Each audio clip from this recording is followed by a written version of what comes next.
It's a true pleasure for me to be here on behalf of the Norwegian government at the Financial Action Task Force, and I very much appreciate this strong focus on organized environmental crime. Organized environmental crime contributes strongly to the triple crisis we have in our partnership with our natural environment. It contributes to loss of nature, it contributes to pollution of the environment, and it contributes to climate change, and it weakens our chances for sustainable development. As you all know, in order to move into a more renewable and more sustainable economy, we need to put the price on carbon, on emissions, we need to put the price on nature, and we need to move into a much better partnership with nature. The organized criminal actors are undermining this very quest, which is a global quest which we can only succeed together. And that's why we need to have an organized global response in order to reduce and combat and eventually avoid organized environmental crime. Organized environmental crime contributes to corruption, to money laundering, to falsification of documents, and tax fraud. UNEP and Interpol have jointly estimated that the annual economic cost of environmental crime is as much as $110 to $280 billion. That makes it the third largest illegal economy after drugs and counterfeiting. Within this, illegal logging has shown itself to be the largest kind of international economic crime, estimated just for illegal logging at the value of somewhere between $50 and $150 billion per annum. In COP26 in Glasgow some weeks ago, we committed to halt and reverse forest loss and land degradation by 2030, while delivering sustainable development and promoting an inclusive rural transformation. This is simply not possible to achieve without addressing forest crime. In some countries, illegal deforestation accounts for up to 90% of all forestry activities. Equally, in some countries, illegal mining accounts for as much as 90% of all the mining activities.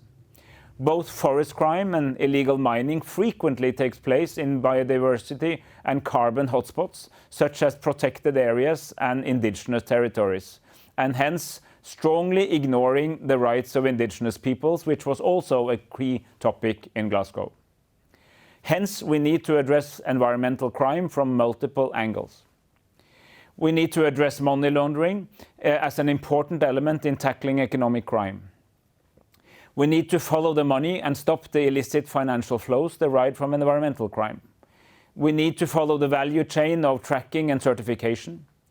The financial sector must take its own responsibility because they risk being, and sometimes even are, a tool for money laundering.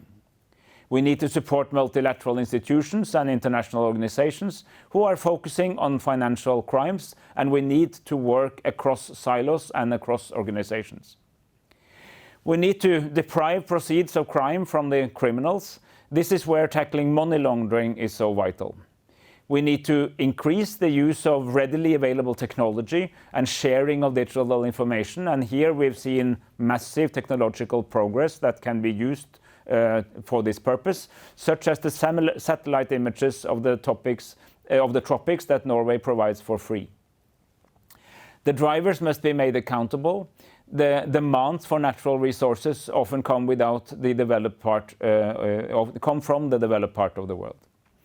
Measures and modes of cooperation to solve the problems are these.